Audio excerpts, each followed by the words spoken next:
Apakah kau pernah merasa ada sesuatu yang lebih dalam dari sekadar kehidupan sehari-hari? Sebuah ruang hening di dalam dirimu yang selama ini menunggu untuk ditemukan? Inilah perjalanan menuju rahasia langit batin. Kita sering sibuk mencari arti hidup di luar sana. Namun bagaimana jika jawabannya justru tersembunyi di dalam diri kita sendiri? Mari bersama-sama menyusuri perjalanan batin, melewati kekosongan, menuju cahaya sejati.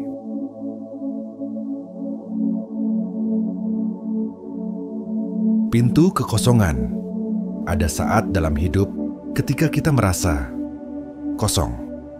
Seakan semua warna memudar, suara dunia terdengar samar, dan apa yang dulu memberi arti, kini tak lagi menggetarkan hati. Kekosongan itu sering kita anggap musuh. Kita berusaha lari darinya, menutupinya dengan kesibukan, dengan tawa palsu, bahkan dengan doa yang tergesa-gesa. Namun semakin kita berlari, semakin ia mengikuti, seperti bayangan yang setia di bawah cahaya. Tapi, bagaimana jika kekosongan itu bukan musuh? Bagaimana jika ia sebenarnya pintu? Pintu menuju kedalaman yang selama ini kita abaikan. Sebuah undangan halus dari jiwa yang berkata, "Datanglah, lihatlah aku, dengarlah yang tak pernah kau dengar." Kekosongan bukan kehampaan sejati. Ia hanyalah ruang yang dibiarkan kosong agar kita bisa belajar, agar kita bisa menyadari bahwa hidup bukan sekadar isi, tetapi juga jeda, hening, dan sunyi. Bayangkan sebuah ruangan tanpa perabot, tanpa hiasan, hanya ada dinding, lantai, dan langit-langit kosong. Sekilas tampak hampa, tapi justru di sanalah setiap benda bisa ditempatkan, setiap kemungkinan bisa lahir. Kekosongan adalah potensi. Ia bukan ketiadaan, tetapi kemungkinan yang belum terungkap. Ketika kita berani masuk melalui pintu kekosongan itu, kita mulai belajar duduk diam bersama diri sendiri. Kita mulai berani menatap hati yang luka, berani mendengar suara jiwa yang lama terabaikan. Disitulah perjalanan dimulai. Sebab di balik kekosongan ada rahasia yang menunggu. Rahasia yang tak bisa dijelaskan dengan kata, tapi hanya bisa dialami dengan kehadiran. Maka, jangan lagi takut pada kosong. Jangan buru-buru menutupinya dengan kebisingan. Karena bisa jadi, kosong itulah panggilan dari langit batinmu yang menuntunmu menuju perjalanan terdalam, perjalanan yang tak akan sia-sia. Sunyi yang berbicara. Ada sesuatu yang sering kita takuti, bukan kebisingan, bukan keramaian, melainkan keheningan. Banyak dari kita merasa gelisah ketika dunia menjadi sunyi. Telepon yang berhenti berdering, percakapan yang usai, ruangan yang tak lagi terisi suara. Kita gelisah karena di balik hening itu ada sesuatu yang menunggu untuk kita dengar.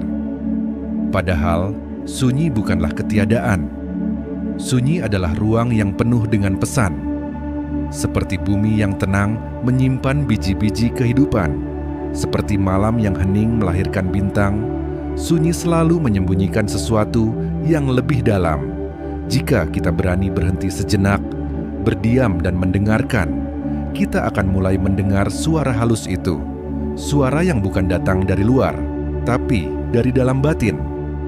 Itulah suara yang sudah lama terkubur oleh kebisingan dunia, oleh tuntutan, oleh keramaian. Ia berbisik dengan lembut, tidak pernah memaksa, tidak pernah berteriak. Ia hanya menunggu kita untuk duduk diam dan mendengar. Kadang, suara itu berupa ingatan, kadang berupa kerinduan, kadang berupa dorongan lembut untuk berubah, atau sekadar pelukan tak kasat mata dari Sang Pencipta. Sunyi berbicara dengan bahasa yang tidak bisa ditulis.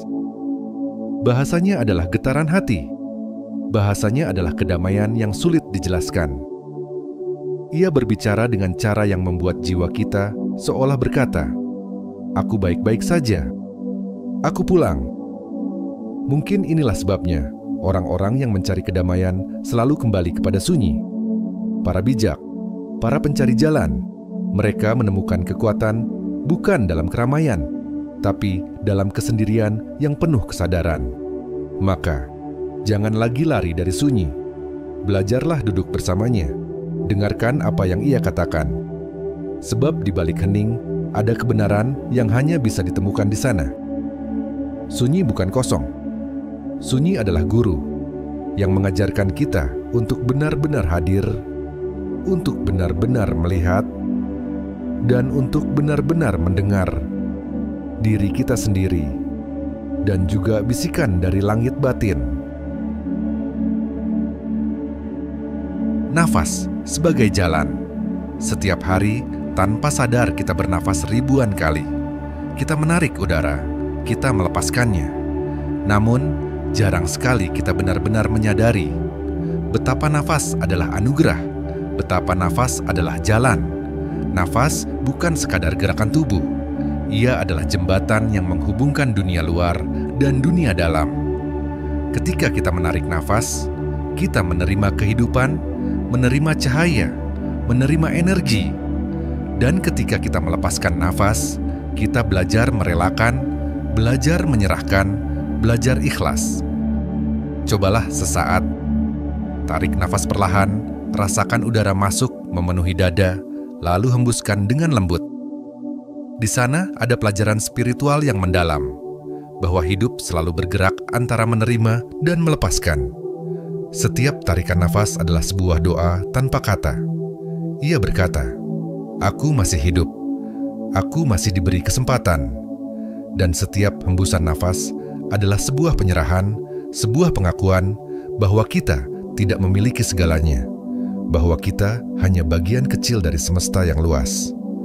Saat dunia terasa berat, saat pikiran penuh dengan kecemasan, kembalilah kepada nafas. Nafas tidak pernah berbohong. Ia selalu ada di sini, sederhana, setia, menjadi pengingat bahwa kedamaian selalu mungkin ditemukan. Nafas adalah guru tentang kehadiran.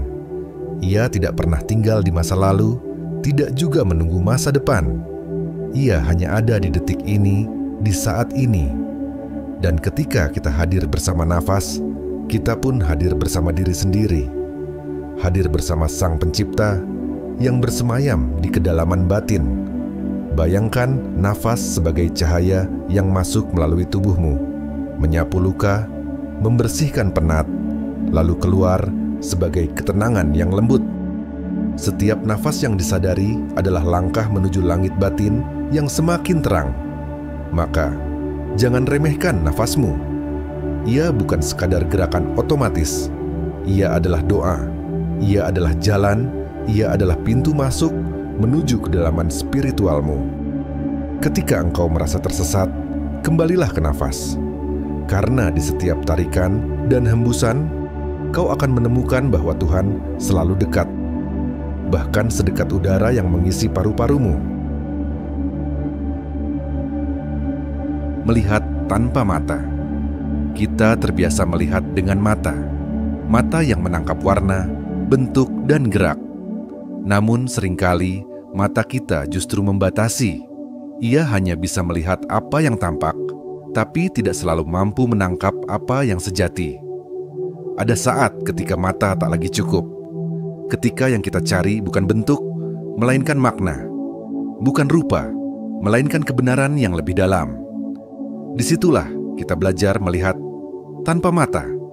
Melihat tanpa mata adalah perjalanan batin. Ia mengandalkan rasa, intuisi, dan kepekaan yang datang dari hati terdalam. Ia bukan penglihatan fisik, melainkan pandangan spiritual. Kadang kita bertemu seseorang yang tersenyum indah, namun hatinya sedang terluka. Mata mungkin tertipu oleh senyum, tapi hati yang peka akan merasakan kesedihannya. Itulah melihat tanpa mata.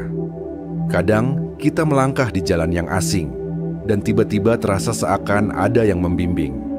Bukan suara, bukan tanda nyata, tetapi ada perasaan halus yang menuntun. Itulah melihat tanpa mata. Melihat tanpa mata adalah mempercayai bisikan lembut yang sering kita abaikan. Bisikan yang berkata, "Berhenti sebentar." Atau pilih jalan ini. Itu adalah intuisi, suara jiwa yang seringkali lebih bijak daripada suara logika. Namun, untuk bisa melihat tanpa mata, kita harus belajar diam. Karena suara intuisi begitu halus, ia tak akan terdengar di tengah kebisingan. Kita perlu keheningan, kita perlu hati yang jernih agar penglihatan batin itu muncul. Melihat tanpa mata bukan berarti meninggalkan akal. Justru, ia melengkapi akal dengan kebijaksanaan yang lebih dalam.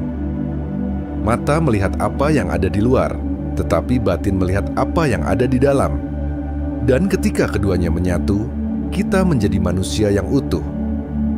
Bayangkan, jika kita bisa melihat dunia dengan mata hati, kita akan melihat bahwa di balik setiap luka ada pelajaran.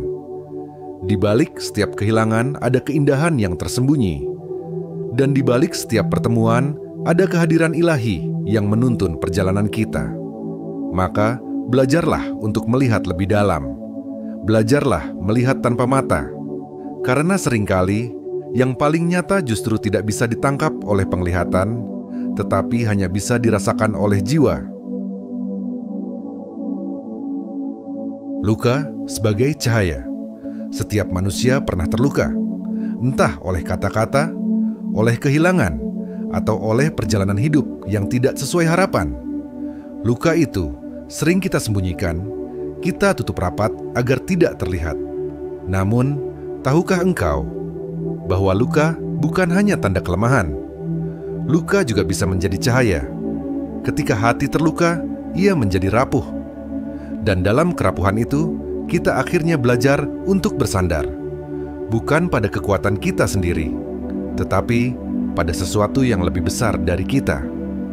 Luka mengajarkan kita tentang rendah hati, bahwa kita bukan makhluk yang sempurna, bahwa kita perlu kasih, perlu cinta, perlu pengampunan.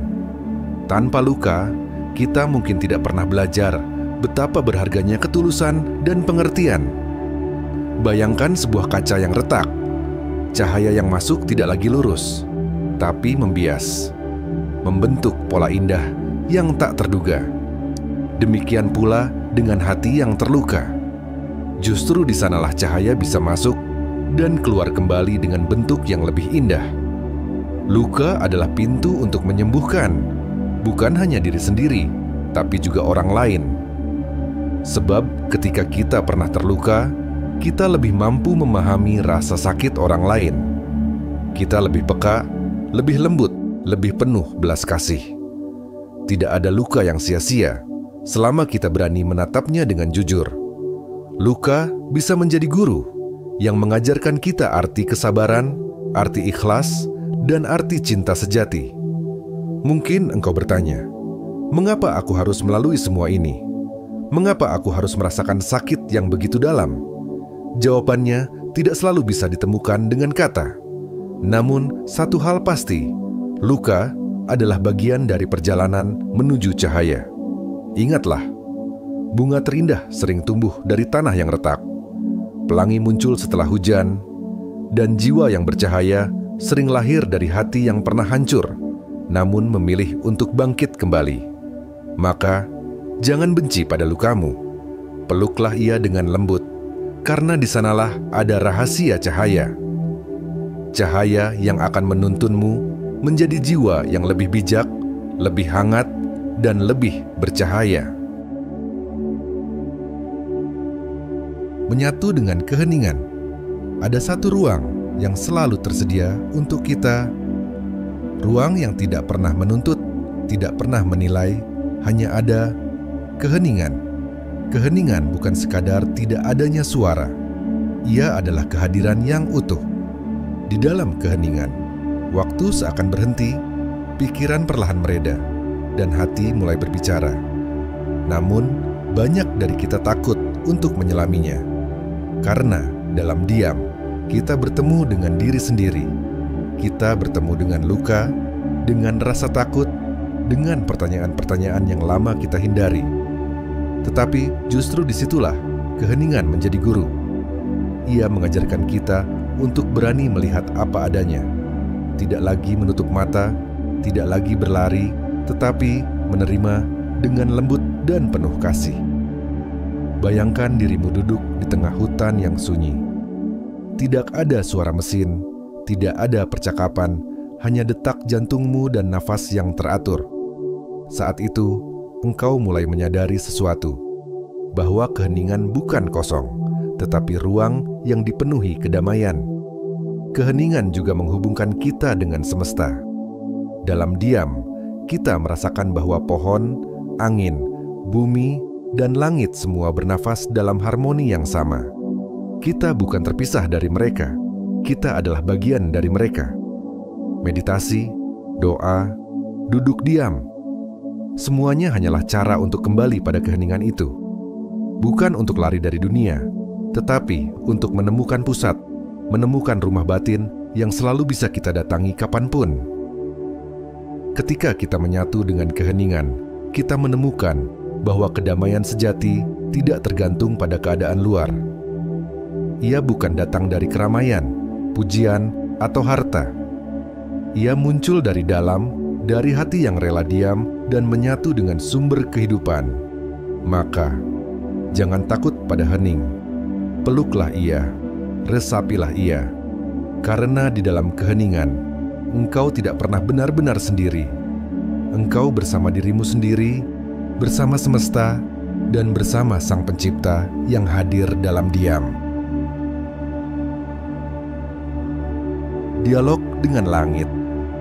Sejak dahulu, manusia selalu menengadah ke langit, mencari jawaban, mencari harapan, mencari cahaya. Kita memandang bintang, awan, dan luasnya biru, seakan di sanalah rumah dari segala pertanyaan. Namun sesungguhnya, dialog dengan langit tidak selalu berarti berbicara keluar. Dialog dengan langit sejati adalah percakapan yang lahir dari hati. Ia bukan sekadar doa yang terucap dengan bibir, tetapi getaran batin yang jujur, yang melampaui kata-kata. Doa tidak selalu perlu panjang. Kadang satu helaan nafas yang tulus sudah cukup. Kadang air mata yang jatuh diam-diam adalah doa yang paling murni. Dan kadang diam yang penuh pasrah adalah bahasa yang paling jelas dipahami oleh langit. Langit tidak menuntut kata-kata indah. Ia hanya mendengar kejujuran.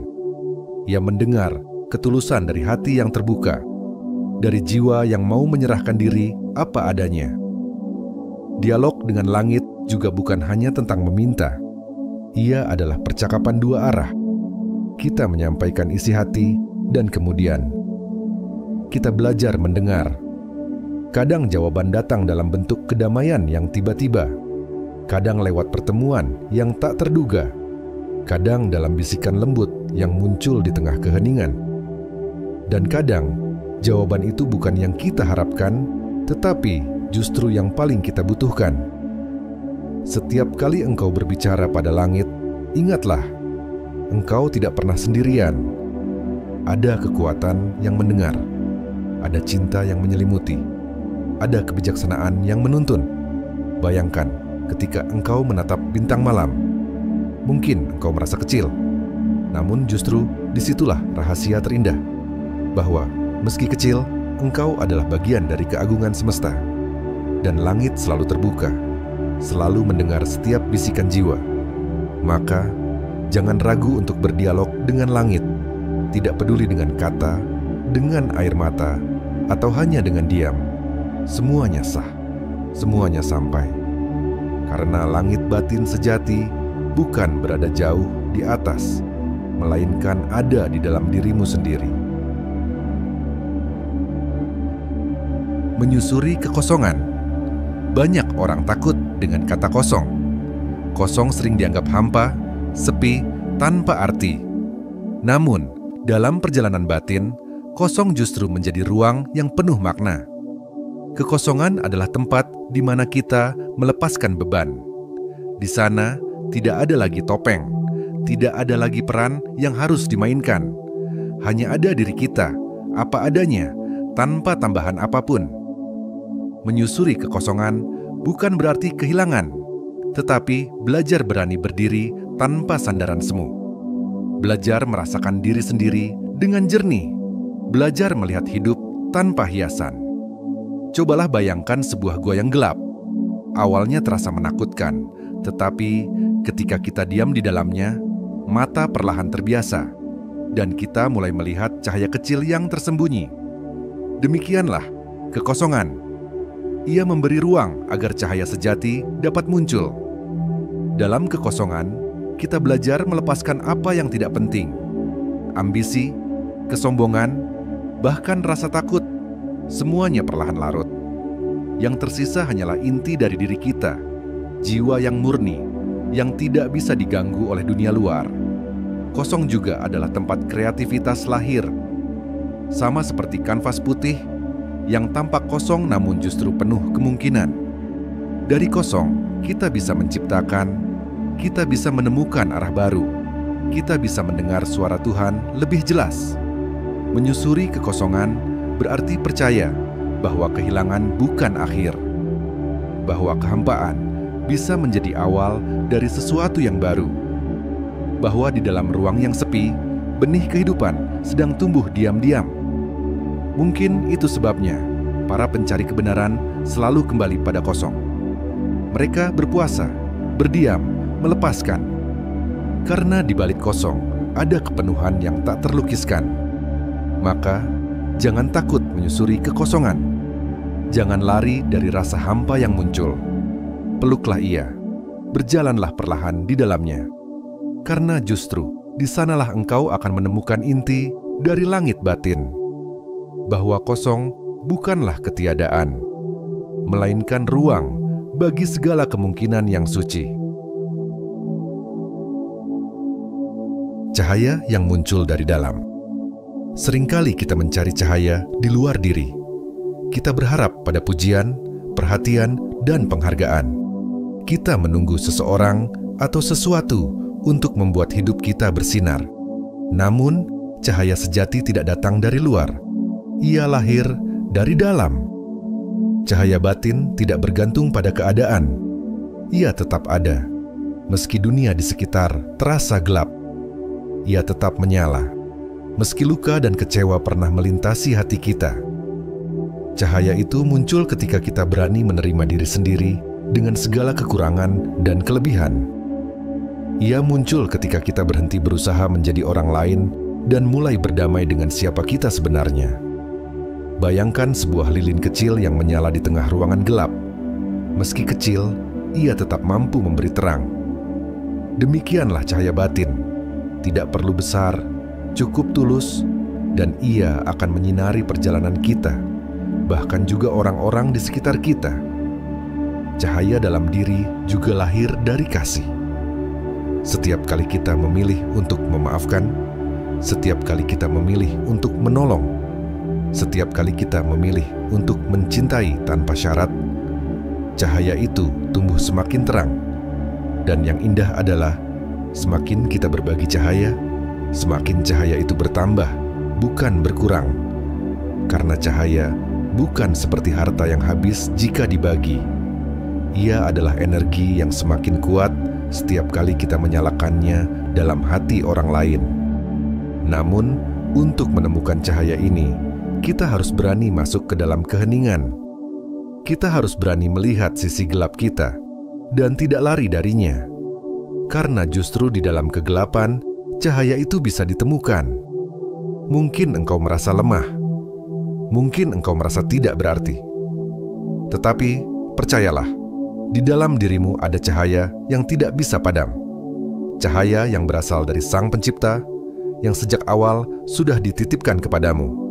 Maka, jangan lagi hanya mencari cahaya di luar. Carilah ke dalam. Biarkan ia tumbuh. Biarkan ia menyinari. Karena ketika cahaya dalam dirimu muncul, engkau tidak hanya akan menemukan kedamaian, tetapi juga menjadi sumber terang bagi dunia yang seringkali diliputi kegelapan. Menjadi bagian dari semesta. Di akhir setiap perjalanan batin, kita akan sampai pada satu kesadaran bahwa kita tidak pernah terpisah. Kita selalu menjadi bagian dari sesuatu yang lebih besar, bagian dari semesta. Seringkali kita merasa kecil, sendirian, dan rapuh.